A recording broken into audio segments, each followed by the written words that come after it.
Sistema Michoacano de Radio y Televisión presenta.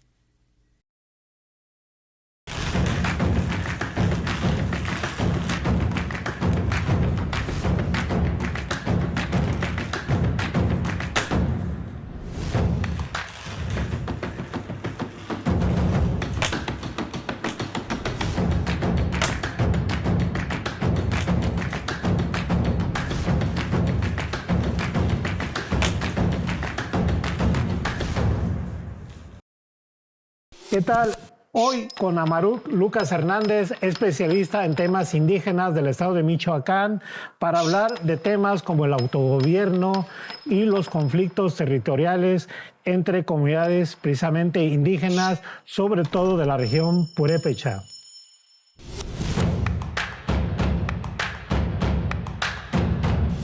Amaruk, bienvenido. Muchas gracias por la invitación.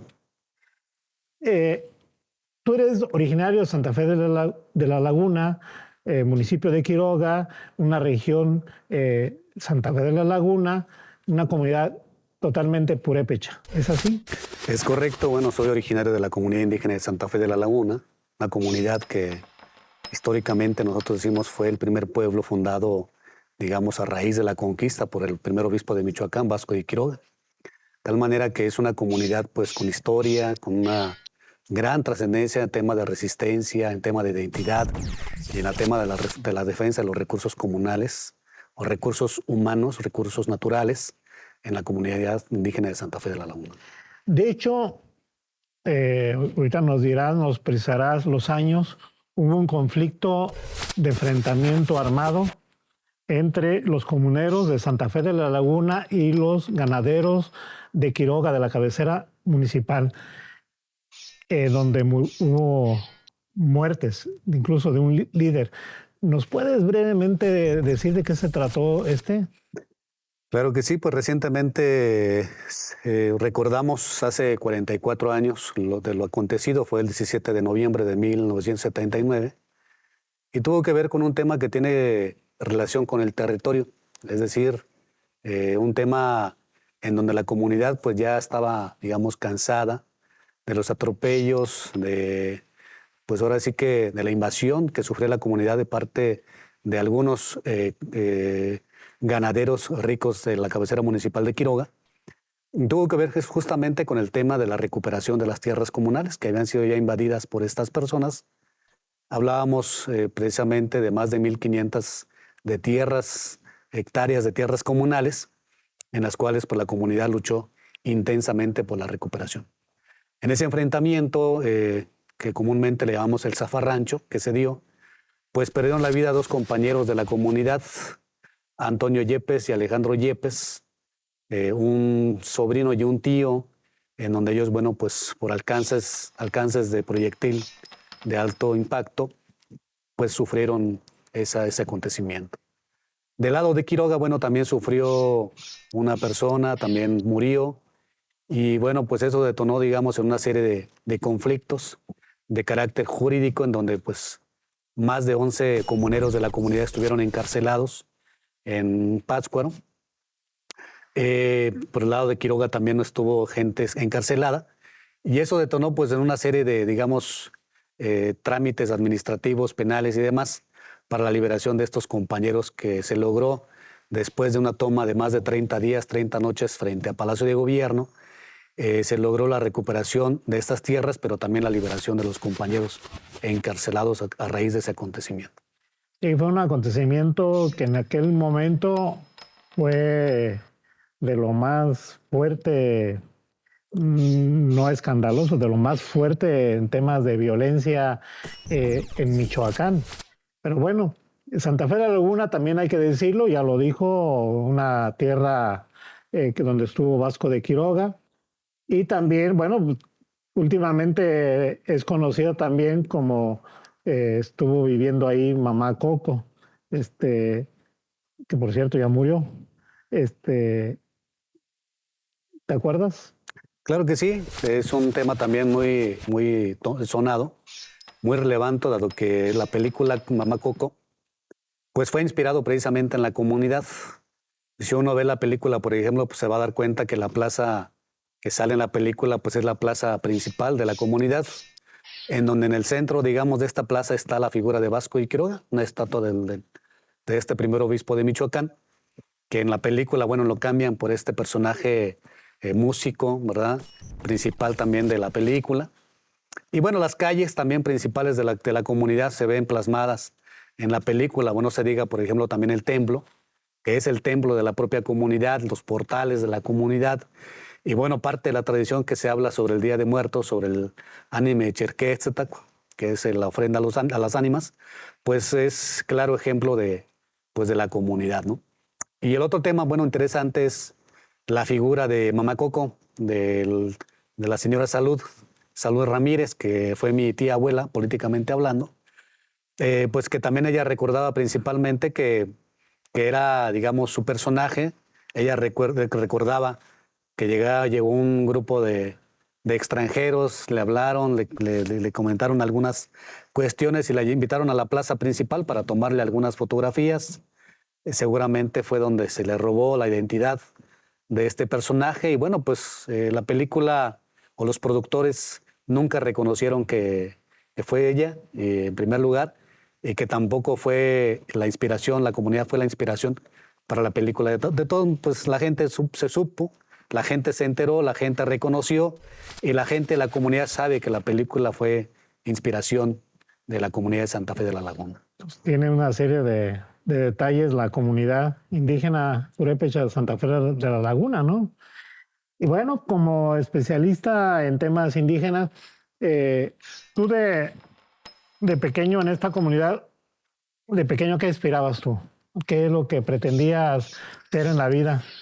Bueno, pues primero también comentarles que nosotros en Santa Fe tuvimos una educación distinta, una educación difícil, dado que nosotros en Santa Fe hablamos purépecha, desde niño hablamos purépecha, en la casa hablamos purépecha con el papá, con la mamá, con los hermanos, salimos a la calle, jugamos en purépecha, salimos a la plaza, platicamos con las autoridades o las personas mayores en purépecha, de tal manera que nuestro idioma pues es el purépecha. A la hora de llegar a la escuela nos enfrentamos a una primera problemática precisamente que tiene que ver con la comunicación. Donde yo estudié es una escuela federal donde los profesores, la mayor parte pues eran de fuera y no hablaban purépecha. De tal manera que la enseñanza entonces que recibimos fue en español y eso dificultó en cierta forma la comprensión, el análisis, la reflexión de los textos que nos daban para poder pues entender, digamos, a mayor cabalidad. En ese momento no podemos hablar de una aspiración, de una idea de qué queremos o qué queríamos ser, digamos, en el futuro, ¿no? En la medida que vamos pasando, digamos, los diferentes niveles, tuvimos que salir, por ejemplo, ya para la secundaria fuera de la comunidad, tuvimos que ir a la cabecera municipal, donde ya el idioma, digamos, oficial entre los alumnos, entre los profesores, pues es el español. Entonces ahí tenemos que enfrentarnos nuevamente a una segunda dificultad, que ya no solamente es la escuela, sino también fuera, digamos, de los pasillos, en el recreo, en la propia ciudad, que es la cabecera municipal, Quiroga. Y allí, bueno, más o menos como que ya vamos perfilándonos, pensando más o menos en qué es lo que queremos ser en adelante, ¿no? Ya cuando pasé a la preparatoria, que ya fue directamente en la Universidad de Michoacán, estudié en la preparatoria Melchor Ocampo, la preparatoria número 5, es donde ya uno más o menos define cuál es el perfil, cuál es la idea, cuál es el sentir, cuál es la aspiración, qué es lo que nos gusta, digamos, hacer de nuestro futuro académico, ¿no? Y entonces ahí tuve un profesor muy importante que me dio la materia de historia de Michoacán, el profesor Arturo Tobar, que todavía lo recuerdo perfectamente, y fue el que me inspiró para yo estudiar historia, ¿sí? Entonces en la preparatoria yo, bueno, pues de principio tenía una inquietud y también una dificultad, porque también me llamaba mucho la atención el tema del derecho. Entonces quería estudiar leyes, derecho, las ciencias sociales, pero me ganó más la historia, porque fue esta cercanía con el profesor, y además mi padre, que también es historiador, fue de la primera generación en la Facultad de Historia, y otras personas que tenía, digamos, afín, cercanía, pues ya finalmente me ganó la historia, ¿no? Y esa fue la decisión, estudiar historia para conocer, pues obviamente, nuestro pasado inmediato, que es la comunidad, la fundación, digamos, cómo nos fuimos conformando poco a poco con el tiempo y, bueno, la participación que tuviesen los pueblos originarios en los diferentes procesos históricos, como fue la independencia de México, la Revolución Mexicana y estos últimos procesos o acontecimientos acaecidos en la segunda mitad del siglo XX, ¿no? Hoy en día que estás dentro de la Universidad Michoacana San Nicolás de Hidalgo, ¿cómo que estás? ¿Tienes un cargo? ¿Eres profesor, investigador? ¿Dónde te ubicamos o cómo te ubicamos? Bueno, estoy adscrito al Instituto de Investigaciones Históricas. En el Instituto de Investigaciones Históricas tenemos varios como departamentos.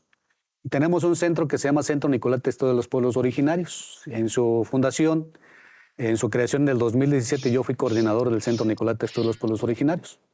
Estuve como encargado durante del 2017 al 2020-21 más o menos.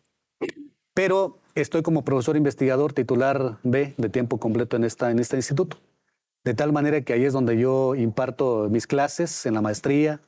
Alguna vez tuve la participación también en el doctorado que impartimos en el instituto, pero mayormente descargo también clases en la Facultad de Historia, en Seguridad Pública y Ciencias Forenses, y así andamos dando clases prácticamente en varias partes de la universidad.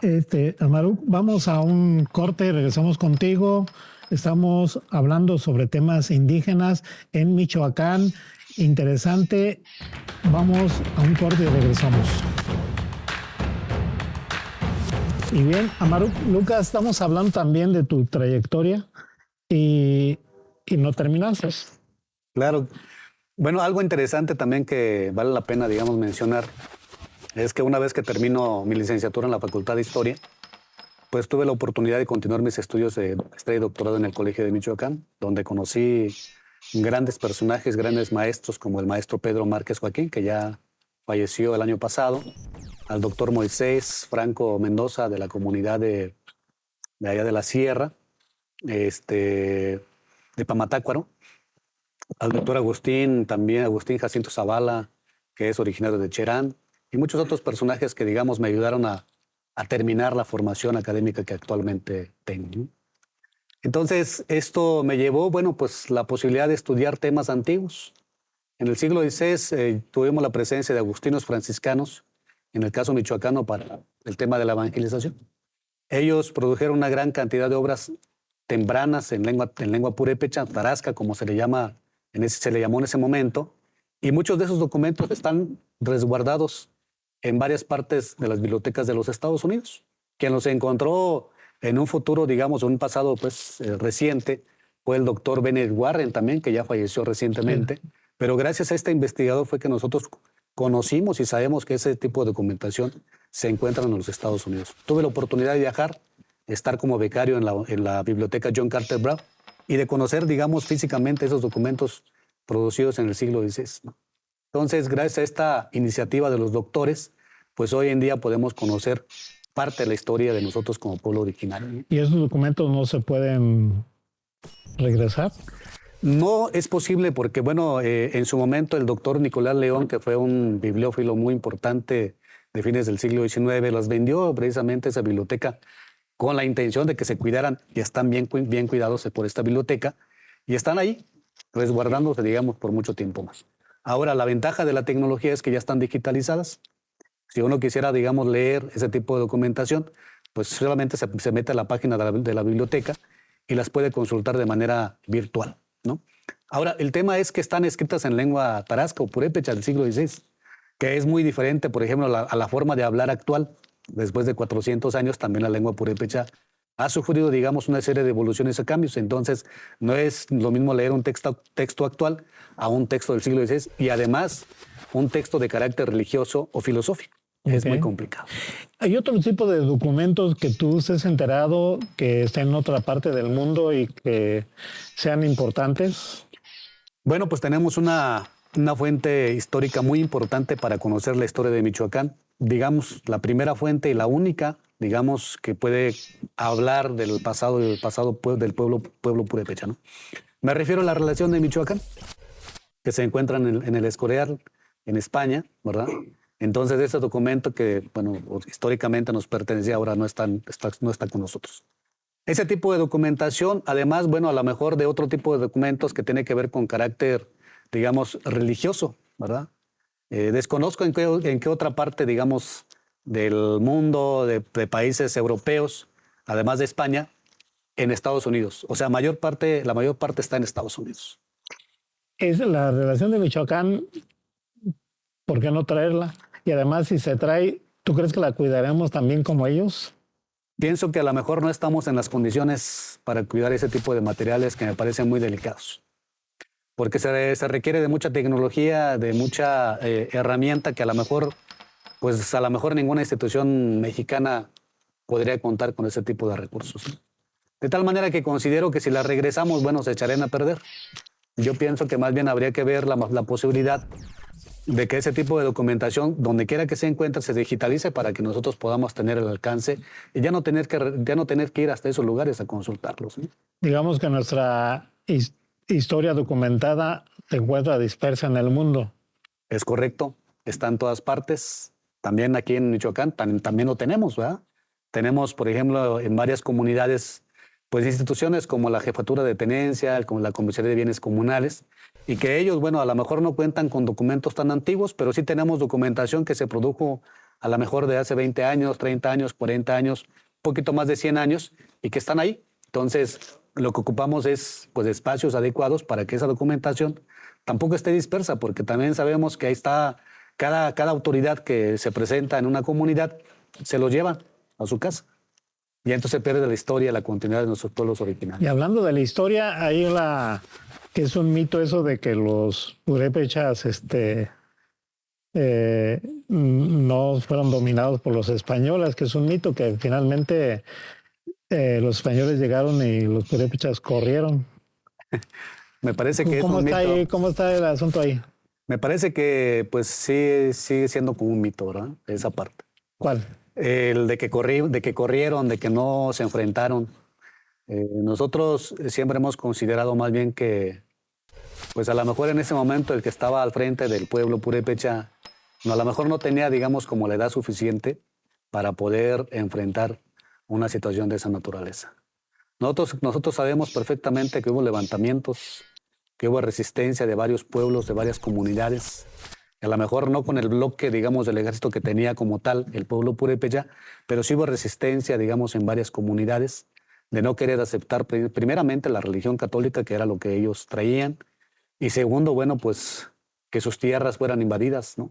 Y que fueran fraccionadas a través de las encomiendas, como se dio en el siglo XVI, y eso, digamos, motivó pues una serie de levantamientos, inclusive, bueno, pues decir que Vasco de Quiroga, cuando llega acá a Michoacán, 1532-33, pues quiere fundar un hospital a la semejanza de la Ciudad de México y decide comprar unas tierras para no tener, digamos, conflictos con los encomenderos que en ese momento pues ya estaban al acecho de las tierras comunales o las tierras de Michoacán, ¿no?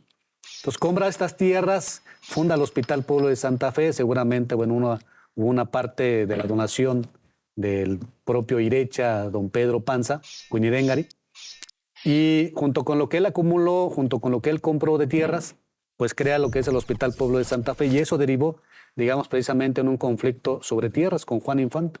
Juan Infante quería reconocer, quería recoger y quería hacer parte de su dominio toda esa parte de Santa Fe de la Laguna. Don Vasco de Quiroga, como era un abogado, pues no se dejó, ¿verdad? Tenía papeles, tenía todo en orden, entonces defendió a la comunidad de Santa Fe para que no se invadiera ese territorio, ¿no?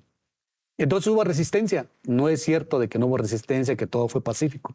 También sabemos perfectamente, bueno, que hubo pues pueblos que fueron sojuzgados, que fueron sometidos, que fueron digamos, maltratados por parte de los españoles, y eso obviamente pues derivó en un conflicto, ¿no?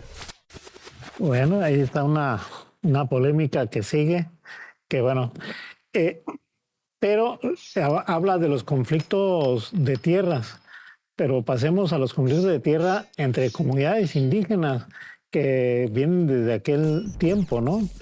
Y que finalmente en las décadas 80, 90, se recrudeció mucho ese conflicto, hubo incluso confrontaciones de carácter armado, hubo muertes, y ha venido disminuyendo esa tensión cuando menos, pero no está toda disipada. Platícanos un poco sobre ese tema. Bueno, pues habría que decir que cuando llegan los españoles, lo primero que hacen es fraccionar precisamente las tierras, ¿verdad? A través de las encomiendas. Entonces hubo encomendadores que manejaban grandes cantidades de extensiones de tierras y con el tiempo, bueno, pues también se fueron fraccionando a través de las haciendas. Bueno, eso ya, pues con el tiempo, ya prácticamente a finales del siglo XIX, principios del XX, ¿verdad? Y eso entonces, pues nos da a entender que, bueno, las comunidades indígenas pierden las tierras desde el principio, ¿verdad? O muchas comunidades. Nos quedamos para el siguiente bloque, para no perder el hilo. Estamos con Amaruk Lucas Hernández, especialista en temas indígenas del territorio michoacano. Bien, Amaruk, pues nos quedamos del conflicto de tierras que viene desde la época colonial y más allá, pero nos decías de que habían perdido ya las tierras por la división de los españoles. Sí, es correcto entonces decir que precisamente antes de la independencia de México, bueno, muchas comunidades ya habían perdido totalmente sus tierras. Y lo que va a permitir o lo que va a prometer esta independencia de México, bueno, pues precisamente que una vez consumada la independencia se les va a dar la posibilidad de que las comunidades recuperan esas tierras, ¿no? Por eso la participación de los pueblos y comunidades indígenas de México y de Michoacán, por la recuperación de las tierras comunales. Pero pues al consumarse la independencia, pues no se dio, ¿verdad? Entonces la idea más bien fue como la privatización de esas tierras que ya habían, digamos, recuperado, pero de los grandes hombres caciques que en ese momento ya se habían formado a lo largo de la época de la colonia, ¿no? En el siglo XIX tenemos una de las constituciones importantes que se dio en 1857, que es la Ley Lerdo, y esa constitución pues obligaba prácticamente a que las comunidades, que las corporaciones, digamos en términos generales, repartieran esas tierras ociosas, ¿no? Y entre ellas, bueno, pues la principal pues era la Iglesia Católica, que en ese momento ya había acumulado una gran cantidad de tierras. Pero también en el término, en el concepto de corporaciones estaban incluidas las comunidades indígenas. De tal manera que fueron obligadas a que las pocas que quedaban, digamos en ese contexto, se repartieran y bueno, se privatizaran, ¿no? Muchas comunidades obviamente pues deciden, y bueno, no es que deciden, sino que era una obligación porque el gobierno de ese momento pues obligaba a que tenían que repartirlas, ¿no?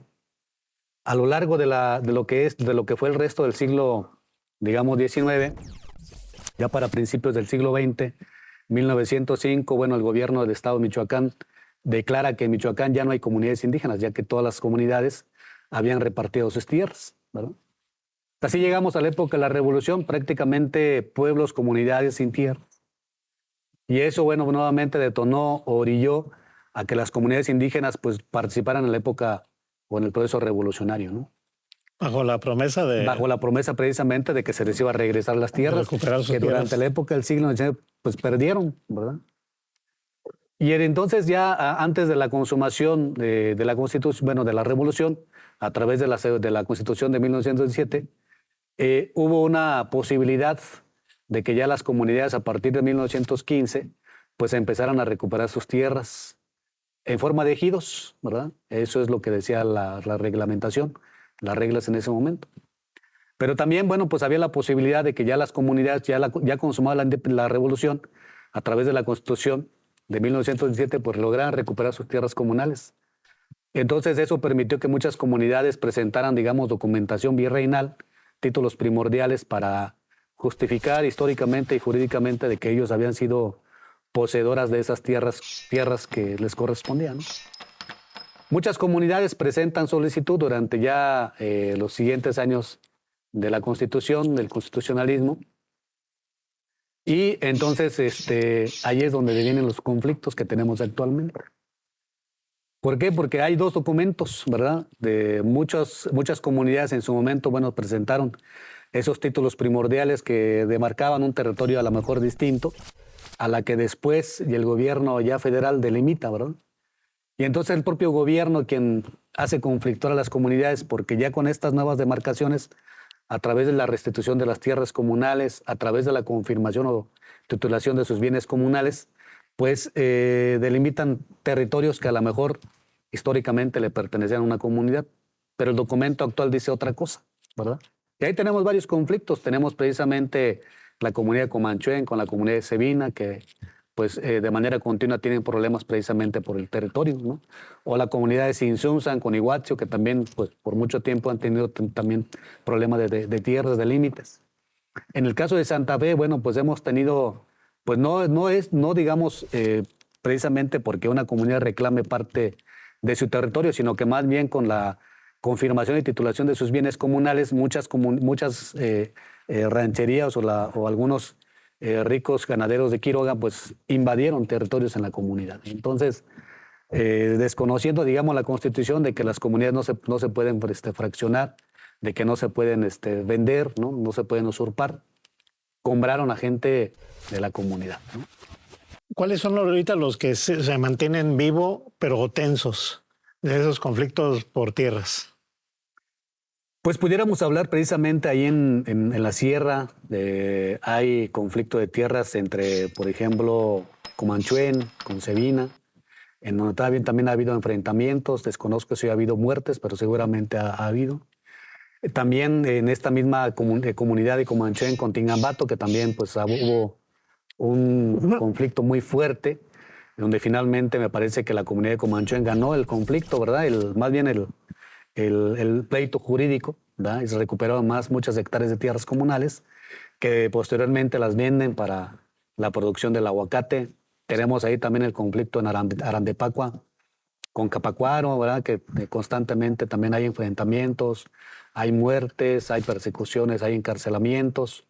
Por el lado de Tarecuato también tenemos problema de tierras.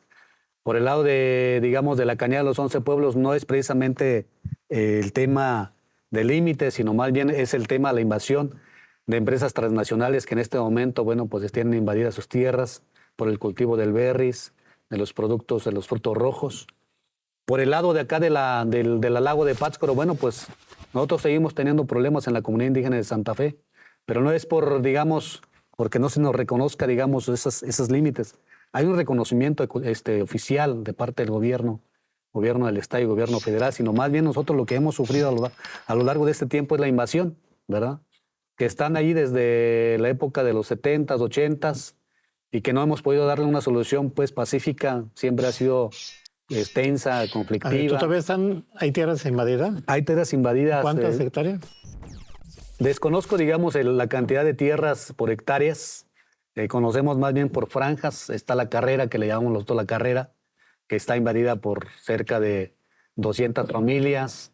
Por el lado de la Pacanda, que es la parte sur de la cabecera municipal, también alrededor de unas 100 familias. Entonces tenemos mucho territorio invadido por parte de gente, o sea, de la cabecera municipal, ¿no? O sea, no se acaba. No, el tema no se acaba. El tema siempre es conflictivo. El tema siempre ha sido de vanguardia, pues son temas que nos aquejan actualmente en la comunidad, ¿no? Pero ahorita como que hay una calma, ¿no? Una calma que le llaman chicha, ¿no? De baja intensidad el conflicto, ¿no? Bueno, decir que en el conflicto de 1979 se lograron recuperar más de 1.500 hectáreas que estaban siendo invadidas por la gente de Quiroga. A raíz de ello, bueno, pues ya el conflicto, bueno, bajó porque, bueno, pues tenemos que decir que hubo consecuencias pues desastrosas, ¿verdad? Hubo muertes, hubo persecuciones, amenazas y hubo pues precisamente denuncias ante, en su momento, la Procuraduría General del Estado, la Fiscalía del Gobierno del Estado. Ahora lo que tenemos pues más bien es invasión pues ya solares. Antes eran predios, antes eran potreros, antes eran grandes extensiones de tierras, de bosques y demás. Ahora no, ahora lo que tenemos pues son asentamientos habitacionales. Entonces eso tiene otro tinte, tiene otro carácter, ¿verdad? Y más difícil, ¿no? Y más difícil porque seguramente pues la gente no es fácil de decir, pues los expulsamos, pues ¿a dónde van a ir a vivir? Ahí entraría el tema de derechos humanos también, ¿verdad? Aunque también la Constitución nos asiste, pues la Constitución dice, bueno, pues si nosotros queremos, podemos decir que no a la donación de tierras, sino más bien pues que el propio gobierno federal decida dónde reubicarlos, la reubicación. Complicado el asunto. Vamos a un corte, Amaruk, y regresamos contigo para hablar el asunto de llamados autogobiernos y también las comunidades indígenas que reclaman administrar los recursos públicos por ellas mismas. Regresamos. Bien, Amaru, entramos a la penúltima parte, penúltimo bloque. Dijimos que vamos a hablar sobre el tema de la autonomía de las comunidades indígenas en Michoacán. Tengo varias preguntas. La primera, hubo al inicio de que se iba a balcanizar Michoacán por darles autonomía a las comunidades indígenas. Al final resultó esto no cierto. ¿Por qué darle la autonomía o de qué autonomía estamos hablando de las comunidades indígenas? Muy bien, pues primero que nada decir que la Constitución, a través del segundo artículo constitucional, dice que todas las comunidades originarias del país tienen la posibilidad o tienen el derecho del autogobierno y la autodeterminación. ¿Para qué? Para dirigir su comunidad a través de sus propias instituciones económicas, políticas y administrativas.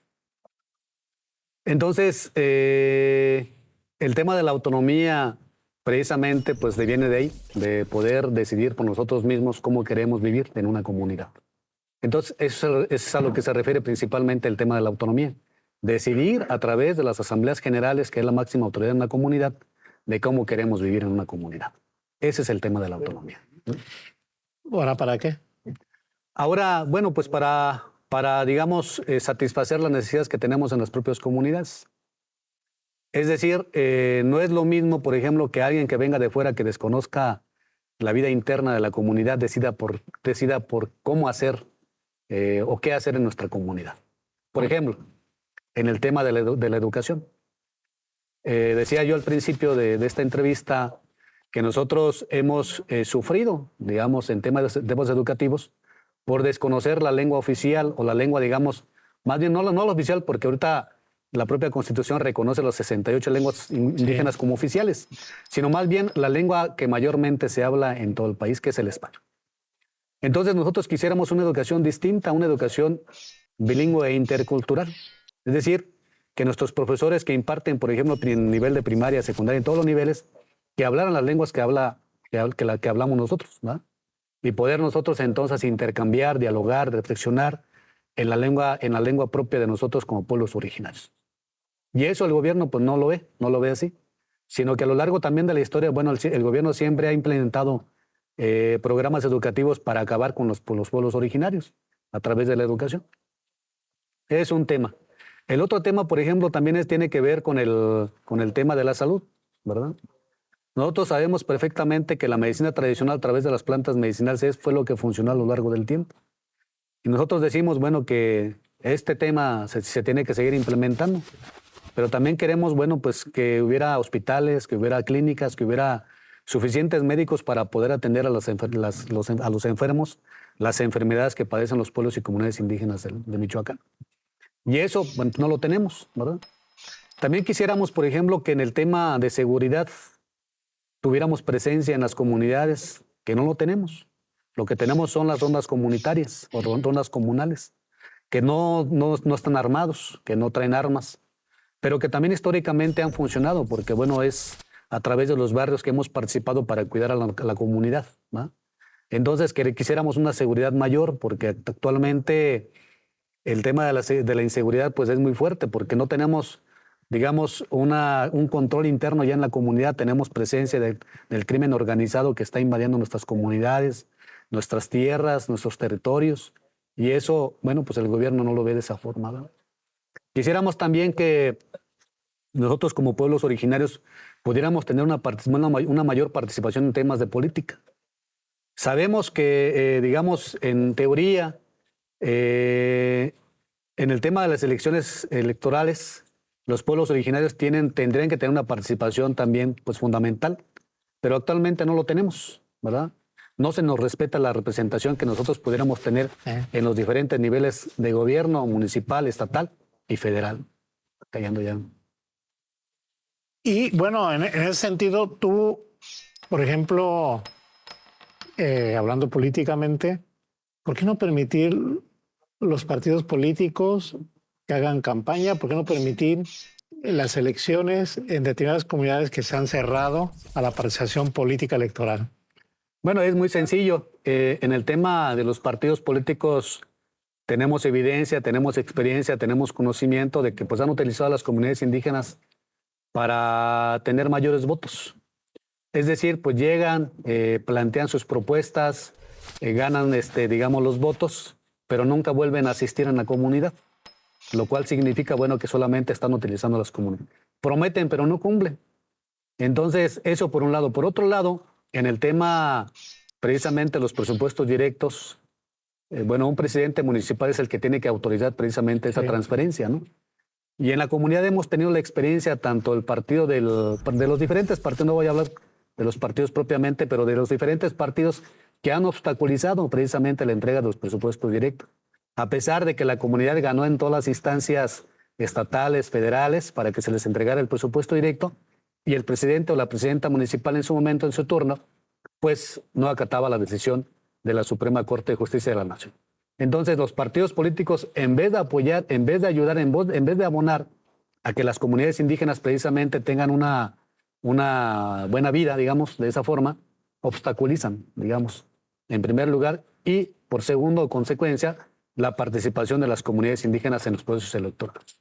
Y yo en lo personal, yo no estoy de acuerdo, tal vez lo de los partidos, pero que la gente deje de votar se me hace delicado. No estoy de acuerdo porque debe ser el voto libre y directo, ¿no? Y las comunidades se cierran a la instalación de casillas. Si yo quiero, voy y voto, y si no quiero, pues no lo hago y ya. ¿Por qué cerrarse? Bueno, pues primero también decir que la máxima autoridad es la Asamblea General. Okay. Si la Asamblea General decide, por ejemplo, no abrir las casillas electorales, los demás tenemos que acatar. Es una decisión, digamos, consensada, dialogada, reflexionada. Y bueno, pues se tiene que acatar lo que decida la Asamblea General. Eso en principio. Y lo segundo, bueno, decir que efectivamente yo, digamos de manera particular, Amaru Lucas Hernández, tampoco estoy en favor de que no se participe. Decir, bueno, nosotros hemos decidido no a la participación de los partidos políticos, pero tenemos que dejar la posibilidad de hacer propuestas distintas. Es decir, muchos otros pueblos, no solamente de México, de otros países, como Nicaragua, por ejemplo, gozan de una autonomía regional. Y esa autonomía regional les permite que ellos, digamos, a través de sus costumbres, propongan a sus participantes, es decir, a través de lo que también se maneja en los propios pueblos originarios, de esa persona que ha participado en las asambleas generales, de esa persona que ha participado, digamos, en los tequios, en las faenas, en ser una persona honorable, responsable, y bueno, elegir a esas personas para que nos puedan representar.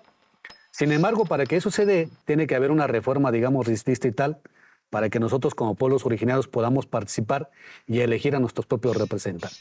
Esa es la alternativa, eso es lo que yo pienso, eso es lo que yo acerto que deberíamos de caminar bajo esa dinámica de que nosotros como pueblos originarios, de acuerdo al número de población, que también, por ejemplo, nos podrían corresponder, no sé, pues ciertos diputados locales, ciertos diputados federales, ciertas presidencias, digamos, a lo largo y ancho del estado de Michoacán, pues participar de esa forma.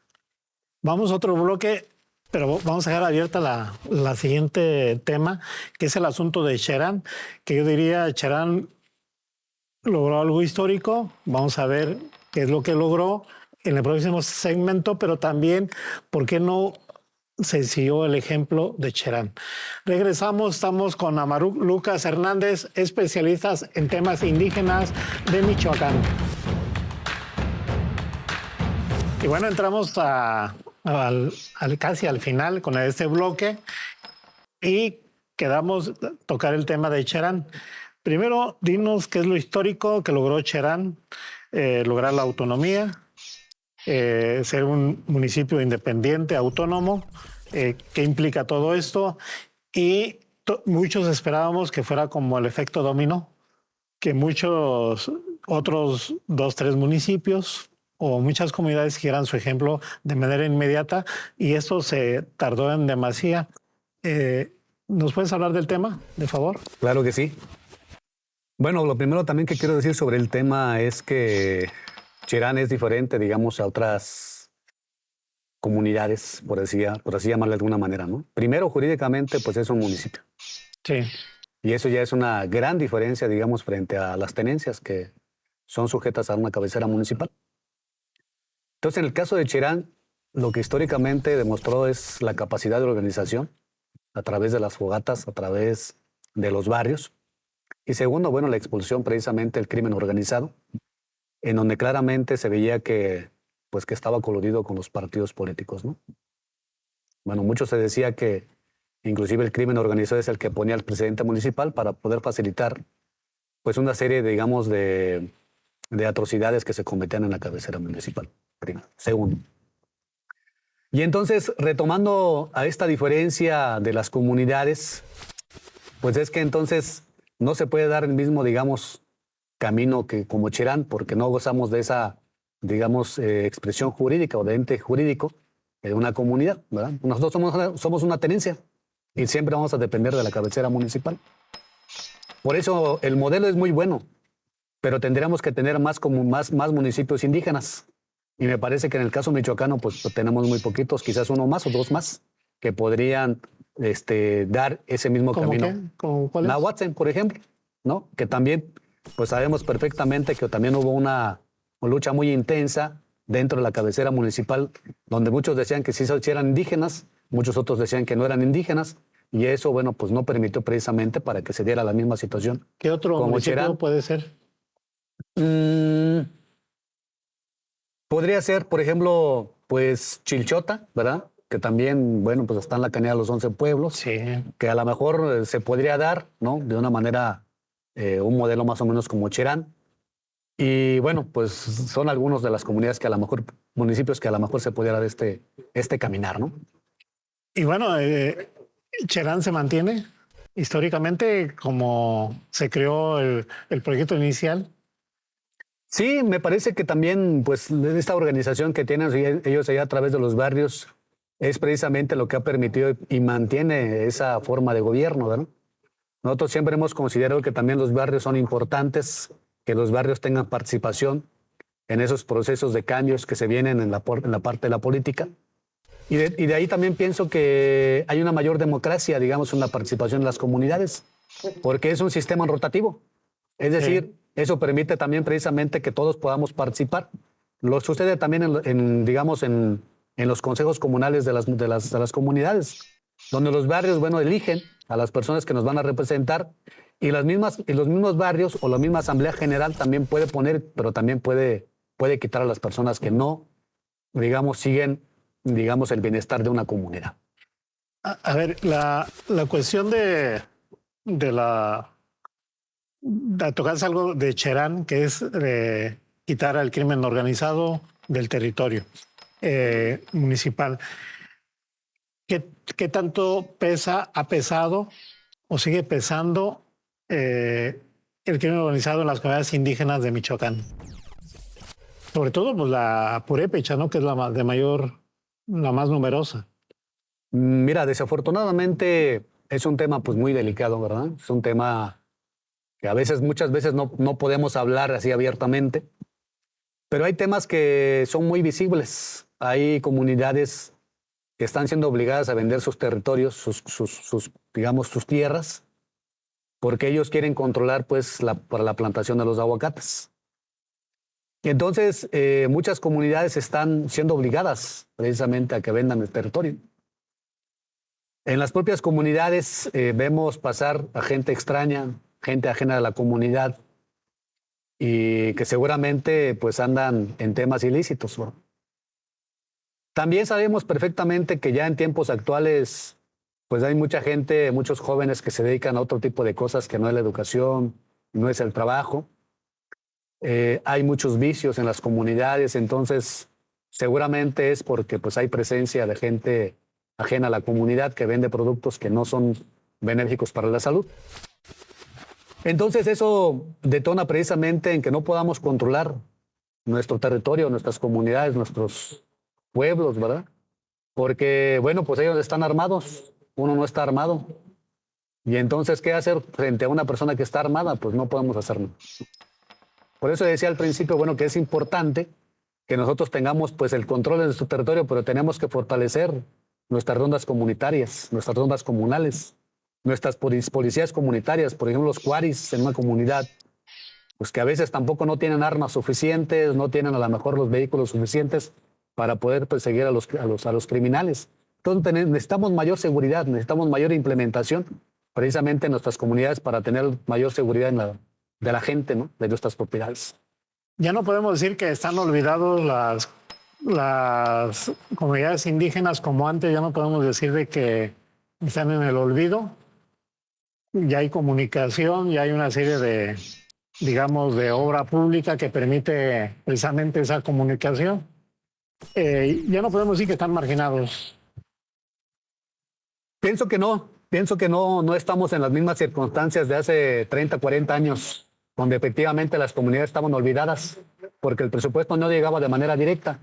Sabemos perfectamente que muchas comunidades, por ejemplo, como Pichátaro, como Santa Fe, antes del presupuesto directo recibían la cantidad de 2.5 o 3 millones de pesos al año. Con ese presupuesto llegaban a hacer una obra durante el año. Ahora con el presupuesto directo, en el caso de Santa Fe, que llega un poquito más de 15 millones de pesos, casi 20, con ese recurso se puede trabajar de manera más armónica y pueden hacer trabajos de mayor relevancia. Hacen, por ejemplo, 5 obras al año. Y entonces de esto ya hay un gran avance en las comunidades.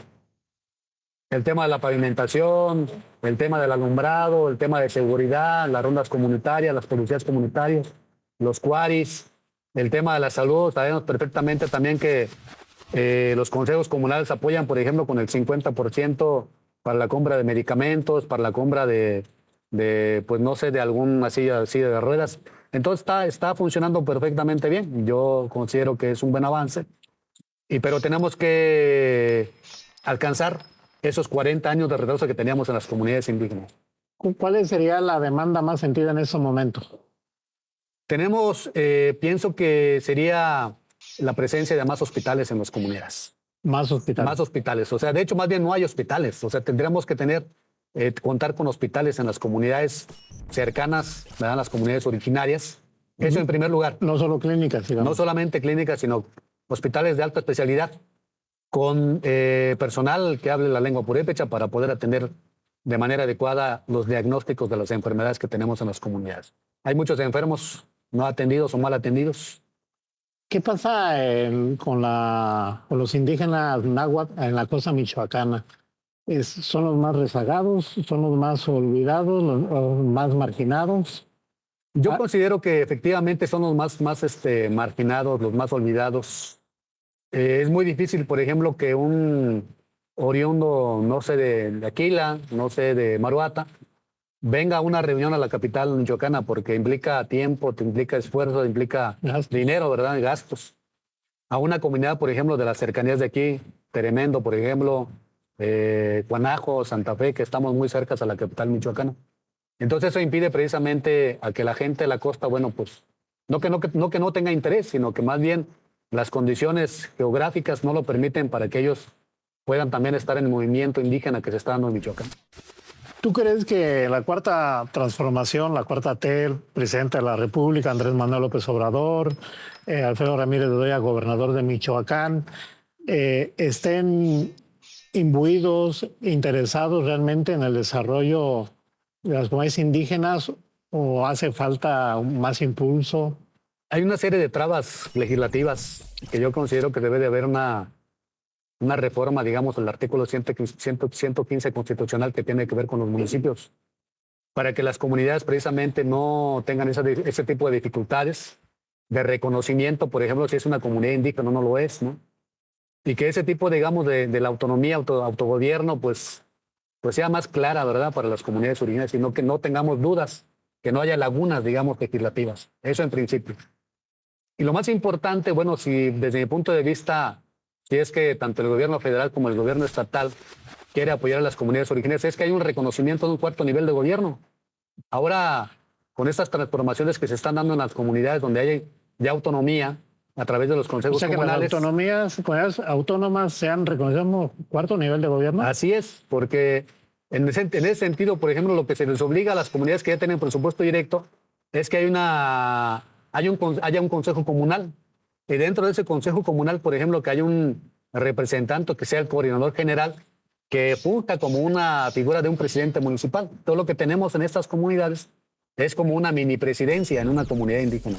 Sí. Entonces, para que se dé, digamos, de una manera más armónica y sin digamos, sin lagunas, sin oscuridades, pues es que haya un reconocimiento de un cuarto nivel de gobierno, que sean los consejos comunales. La última pregunta, ya se nos termina el tiempo, breve, la respuesta si es posible. Va a haber demasiadas comunidades indígenas en Michoacán como nunca que no van a poner casillas en el 2024. ¿Sí? Claro que sí. Ya tenemos conocimiento de las comunidades que no van a permitir la instalación de las casillas electorales. Nuevamente retomo de las ideas que hemos plasmado aquí. La culpa la tienen los partidos políticos. Terminamos. Amarup, gracias por estar con nosotros. Y bueno, concluimos el tema de hoy, el tema indígena en el estado de Michoacán. Gracias a Amaru Lucas Hernández. Muchas gracias por la invitación y aquí seguimos.